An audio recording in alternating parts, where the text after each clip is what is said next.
अस्सलाम वालेकुम। आज हमारा लेक्चर नंबर 7 है mathematical method by SM. Yusuf. आए अपना टॉपिक देखते हैं। हमने मैथमेटिकल मेथड का चैप्टर नंबर 2 स्टार्ट किया हुआ था। आज हमारा टॉपिक है प्रॉपर्टीज ऑफ ग्रुप्स। इससे पहले हमने एग्जांपल की, आज हमने थ्योरम स्टार्ट करना है 2.5।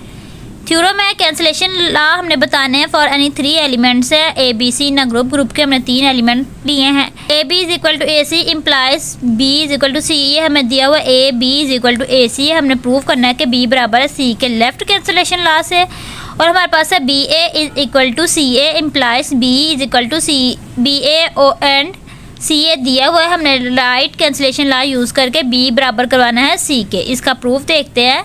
ये देखें properties of group theorem number 2.5 है। ए बी हमें दिया है और हमने A B is equal to A C है। हमने फाइंड क्या करना है, बी बराबर है सी के लेफ्ट कैंसिलेशन लॉ। और ये जो हमने ए बी सी लिए हैं ये किस में से हमने एलिमेंट लिए हैं, ये हमने ग्रुप में से लिए हैं। ए बी सी ये हमने ग्रुप में से एलिमेंट्स लिए हैं। तो हम लिख सकते हैं जी ये हमारे पास ग्रुप है। इफ़ अगर ए बिलोंग करता है जी से तो इसका इन्वर्स भी बिलोंग करेगा, जाहिर सी बात है। अगर 1 बिलोंग करता है जी से तो उसका इन्वर्स भी बिलोंग करेगा जी में, ठीक है। तो हमने इधर लिखा है इफ़ ए बिलोंग करता है जी से देन ए का इन्वर्स भी बिलोंग करेगा जी से। और हमें पता है कि जो ए इन्वर्स और ए है ये किसके बराबर है, आइडेंटिटी के। ऐसे ही है ना, ये हम पीछे प्रूफ भी कर चुके हैं। अगर आपको नहीं पता तो आप इससे पिछला लेक्चर लाजमी देखें जिसके अंदर हमने ग्रुप की बात की हुई है, एग्जाम्पल्स की है, डेफिनेशंस की है। आप वो वाले लेक्चर सारे देखें तो फिर आपको इस बात की समझ आएगी। नेक्स्ट देखें A B is equal to A C. ये हमें गिवन है, क्वेश्चन है, ये हमने इसको इक्वेशन नंबर 1 दे दिया। अब हमने कौन सा लॉ यूज़ करना है, लेफ़्ट कैंसिलेशन लॉ यूज़ करना है। तो हमने क्या करना है, लेफ़्ट साइड पे मल्टीप्लाई करवा देना। ये बात मैंने आपको पहले भी बताई थी कि हम ग्रुप में ऐसा नहीं करेंगे। इधर हमने लेफ़्ट से मल्टीप्लाई करवा दिया, इधर हमने जी ए का इन्वर्स राइट साइड पर लिख दिया, तो ये हमारा गलत हो जाएगा, ठीक है। हमने अगर लेफ़्ट लिखा तो लेफ़्ट साइड पे ही मल्टीप्लाई करवाना है। हमने लेफ़्ट साइड पे ए इन्वर्स को मल्टीप्लाई करवा दिया है। तो देखें हमारे पास 3 एलिमेंट हो गए। तो हम क्या अप्लाई कर सकते हैं, क्योंकि हम ग्रुप की बात कर रहे हैं, अप्लाई एसोसिएटिव लॉ हम यूज़ कर सकते हैं।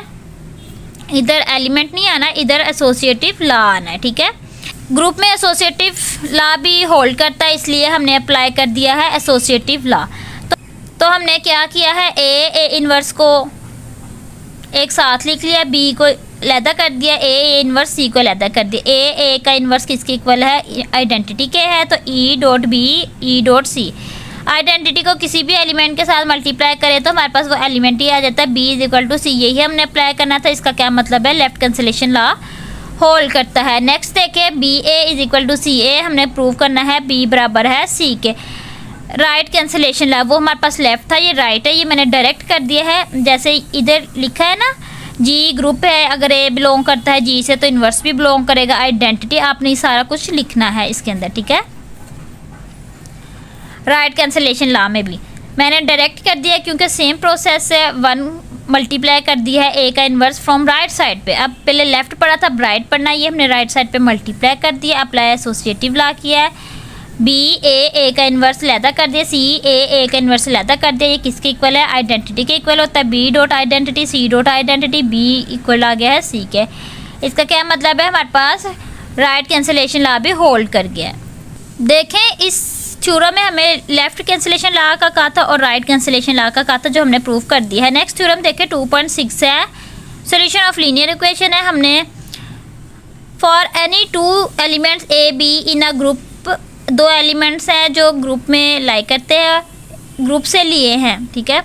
हमें क्वेश्चन दिए A X is equal to B है and X is equal to B है, हैव यूनिक सोल्यूशन। इसका इस इक्वेशन का हमने क्या फाइंड करना है, यूनिक सोल्यूशन फाइंड करना है। यूनिक मतलब एक ही, जैसे अब 2 को 1 के साथ मल्टीप्लाई करें तो हमारे पास क्या आता है, 2 आता है।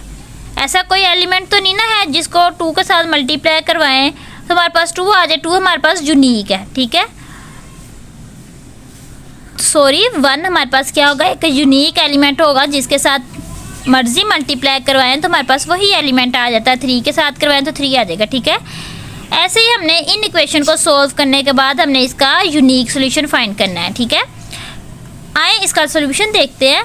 देखें थ्योरम नंबर 2.6 है, A X is equal to B A and X A is equal to B है। ये हमारे पास दो इक्वेशंस हैं, इसको सॉल्व करते हैं। हमने ये दो एलिमेंट्स कहाँ से लिए थे, ए बी ग्रुप में से लिए थे। हमने ये जो इक्वेशन 1 है इसको मल्टीप्लाई करवा देना है एक इन्वर्स से।